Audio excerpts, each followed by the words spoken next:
My thoughts on that are, number one, in the private sector, and let's just talk about the private sector, okay, that to create jobs, somebody has to be buying something. Okay, it could be businesses buying something, it could be consumers buying something, individuals at the retail stores or whatever the case may be. But people need to be buying. That in turn allows private industry, private businesses to ramp up and meet the needs of those people that put demands on those businesses. The other way to create jobs, okay, for any particular business, not as a whole across, and this is somewhat of a zero-sum game, is for a business to gain market share. Be innovative, be creative, be aggressive, all those kinds of things to gain market share and take it away from the competitor. Now you've got to be, to do that, the product, there's got to be somebody out there buying it still, and so some products are mission critical.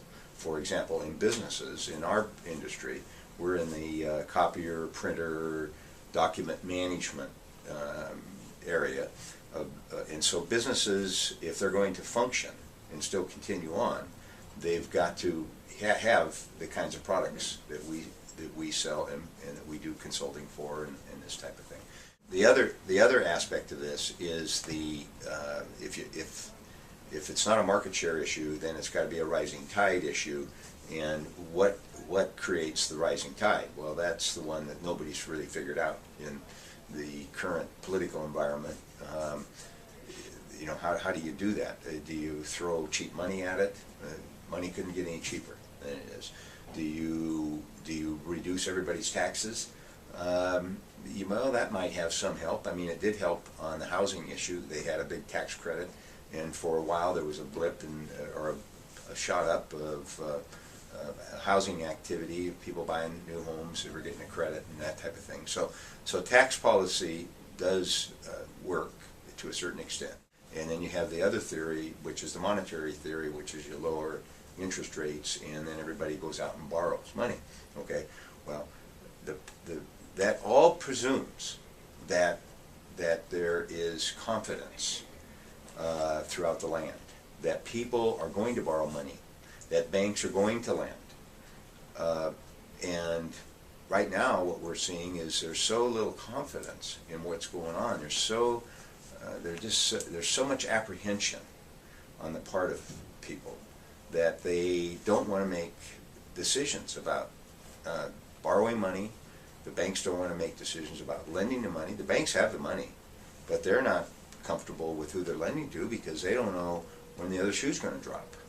So my advice to businesses is that we can't really do much on a national scale about what's going on, but what we do have control over is our own destiny, our own market, and you need to be in products and services that are mission critical to individuals or to businesses, and then you need to go out and you need to be innovative and creative and a low-cost producer.